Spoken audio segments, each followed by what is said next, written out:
I never thought I'd find myself here, sitting alone in my apartment, replaying every conversation, every smile, every lie that felt like a dagger to my heart. It all started when I met him, or rather, when I let myself believe he was different. I'd been burned before, sure, but there was something about his voice, the way he listened, that made me want to trust again, to open up. The first few weeks felt like a dream. We talked for hours, shared secrets, and I found myself lowering the walls I'd spent so long building. I wanted to believe that this time it would be different, that he wouldn't be just another chapter in a long list of disappointments. But the cracks began to show sooner than I expected. Little things, missed calls, vague answers, excuses that didn't quite add up. I brushed them off, telling myself I was overthinking, that maybe he was just busy or had a complicated life. I wanted to give him the benefit of the doubt because the alternative was too painful. One night I caught a glimpse of something on his phone, a message that wasn't meant for me. I froze, heart pounding, as I read words that felt like poison. I confronted him, expecting honesty, but instead I was met with denial and deflection. The trust I'd built crumbled in that moment, but I stayed. I convinced myself it was a misunderstanding, that I was imagining things. Days turned into weeks, and the pattern repeated. Promises to change, apologies that felt empty, and moments when he seemed genuinely sorry. I clung to those moments, desperate for a glimpse of the person I thought he could be. Yet the doubt gnawed at me, growing louder with each broken promise. My friends warned me, told me I deserved better, but I ignored them. I was caught in a web of hope and fear, afraid to lose what little connection I had. I told myself I was strong, that I could handle the uncertainty because love was supposed to be complicated, right? Then came the night that shattered everything. I found out he'd been lying to me about more than just a few texts. There were secrets he kept, things he hid that made me question every moment we'd spent together. My world unraveled, and I felt so small, so foolish for trusting him in the first place. I confronted him again, this time with no room for doubt or mercy. The conversation was raw and painful, words thrown like weapons, tears spilled, and silence that screamed louder than anything said. I realized then that the choice I made to trust him was the one I'd regret the most. Even after that night, part of me clung to the hope that things could be fixed, that maybe beneath the lies was someone worth saving. But the more I looked, the clearer it became that some wounds don't heal and some betrayals change you forever. I've spent countless nights awake, replaying every decision, wondering where I went wrong. Was I too naive, too eager, or was it just a cruel twist of fate that I couldn't control? The answers elude me, leaving only the ache of regret and the struggle to move forward. People say trust is the foundation of any relationship, but what happens when that foundation crumbles beneath you? You're left with nothing but doubt and fear, questioning not only the other person but yourself, your judgment, your worth. I've learned that sometimes trusting someone isn't just about them, it's about how much you're willing to risk your own heart. And sometimes that risk doesn't pay off the way you hope. It leaves scars that take longer to fade than you ever imagined. Now I find myself hesitating before opening up, guarding my heart with walls that feel both protective and lonely. I want to believe in love again, but the shadows of the past whisper doubts that are hard to silence. I don't blame him entirely. People make mistakes, and sometimes they aren't ready to be the person you want them to be. But I do blame myself for ignoring the signs, for choosing hope over reality, for trusting when maybe I shouldn't have. Writing this out feels like a release, but it also feels like a confession. I'm not proud of the choices I made, but I'm owning them. Because trust, once broken, isn't just a fracture in a relationship, it's a fracture within you. Every day is a battle between wanting to believe in good again and fearing the pain that comes with it. I'm learning to take small steps, to rebuild not just trust in others, but trust in myself. It's a slow process, and some days are harder than others. I hope that by sharing this, someone else going through something similar knows they're not alone, that it's okay to feel hurt, to feel lost, and to take the time needed to heal. Because trust is fragile, but so is the human heart, and both deserve care.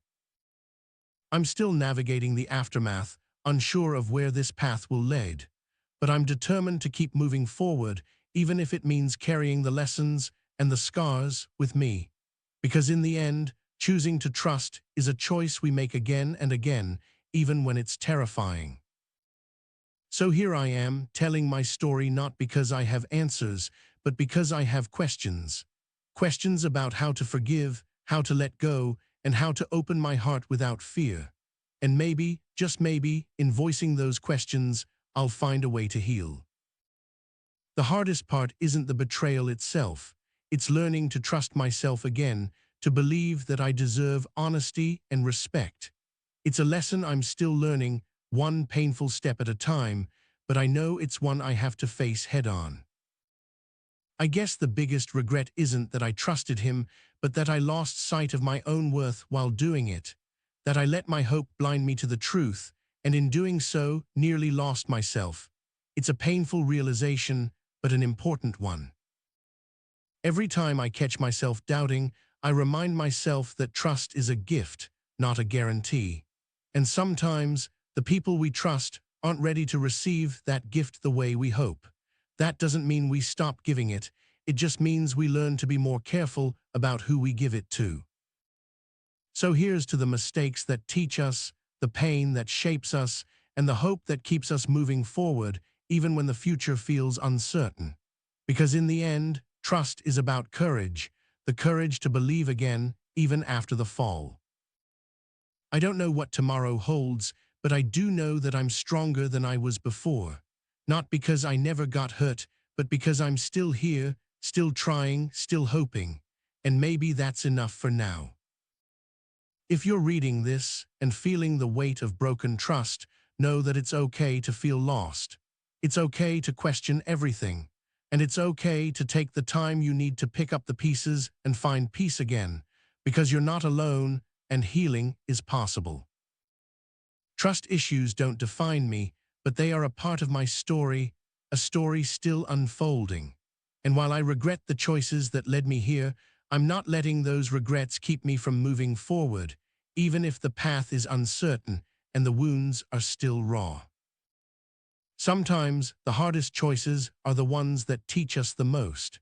And sometimes the regret we feel is just the price we pay for daring to believe in something real, even when it hurts.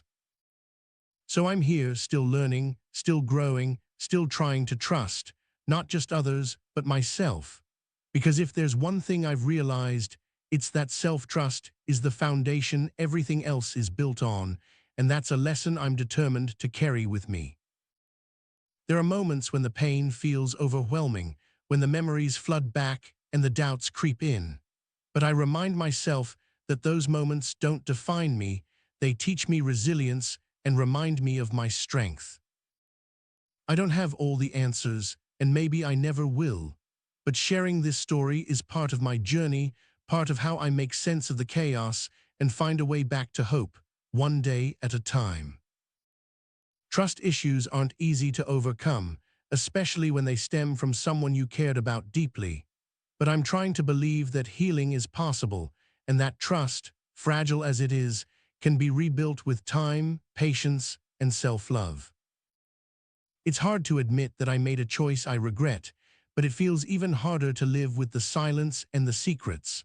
So here I am, speaking my truth, hoping that in doing so, I can start to reclaim the trust I lost, not just in others, but in myself. Looking back, I see the red flags I ignored, the signs I dismissed, and the hope I clung to so desperately. But I also see the part of me that dared to love, to believe in something better, even when it seemed impossible. Maybe that's the real story here, not the mistakes or the regrets, but the courage it takes to keep trying, to keep opening your heart, even after it's been broken. And maybe that's a story worth telling.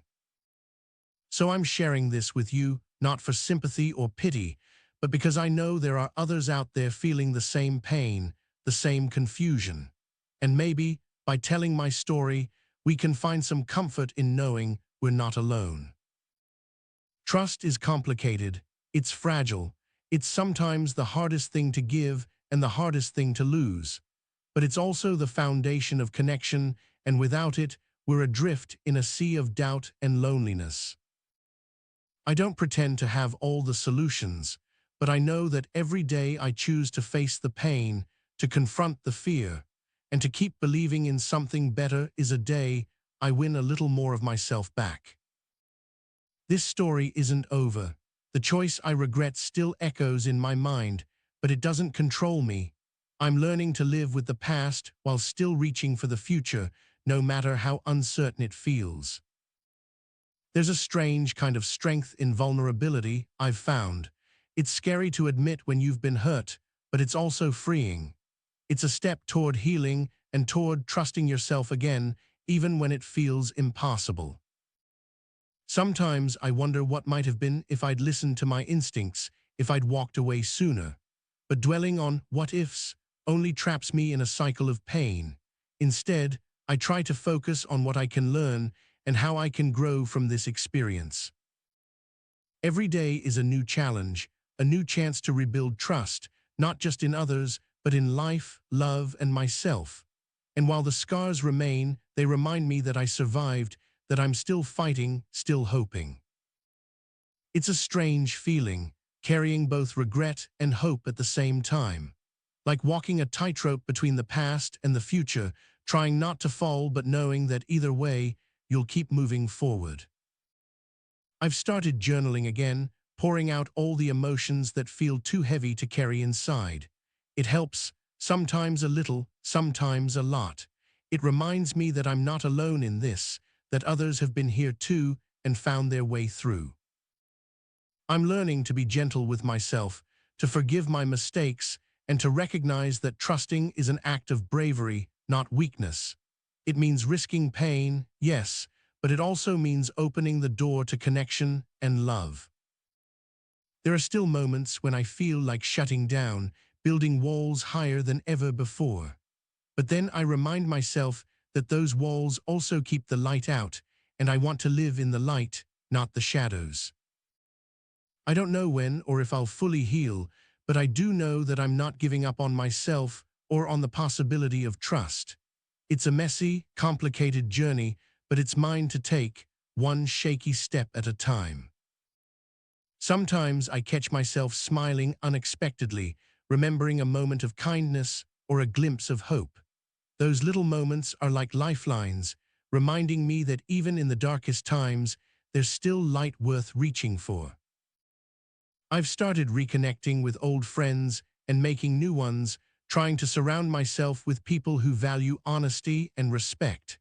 It's not easy, but it's a step toward rebuilding the trust I lost, not just in others, but in the world. There's a bittersweetness to this whole experience, pain mixed with growth, regret paired with resilience. And I'm learning to hold both at once, to accept the complexity of my feelings without letting them overwhelm me. Some nights the loneliness feels unbearable, like a heavy blanket smothering every hope. But then I remind myself that loneliness is temporary and healing is a journey, not a destination. I don't have a neat ending for this story, no tidy resolution or perfect closure. Just the messy, ongoing process of learning to trust again, to love again, and to believe that I'm worthy of both. If you're reading this and struggling with trust, I want you to know it's okay to feel scared, hurt, and uncertain. But it's also okay to hope, to try, and to believe in the possibility of something better. We all carry our scars, our regrets, and our stories. And maybe, by sharing them, we find strength in each other and a little more courage to face whatever comes next. So here I am, still learning, still hoping, and still trying to trust. Even when it feels impossible, I'm choosing to believe in the possibility of healing, and that's a choice worth fighting for. The truth is, trust isn't just about others. It's about how we see ourselves, how we heal from the past, and how we keep moving forward, even when the path is uncertain and the future unknown. I don't know where this journey will take me, but I'm willing to keep walking it, even with all the fear and doubt. Because somewhere along the way, I hope to find peace and maybe even love again. And so my story continues, not with perfect endings, but with honest beginnings, painful lessons, and a fierce determination to keep believing in the good, even when it's hard to see. If there's one thing I know for sure, it's that trust is a fragile gift, but it's also the foundation for connection. And without connection, we're lost. So despite the pain, I'm choosing to keep giving that gift, carefully, cautiously, but with an open heart. This is my story, my struggle, my hope. And I'm sharing it with you because maybe, in these words, you'll find a piece of your own journey reflected back, a reminder that none of us are truly alone in this. Trust issues aren't a weakness, they're a sign of having been brave enough to care. And despite all the hurt, I'm still here, still trying, and still hoping for better days ahead. That's where I'm at right now, caught between regret and hope, between fear and courage, still learning what it means to trust again. And maybe that's the most human thing of all.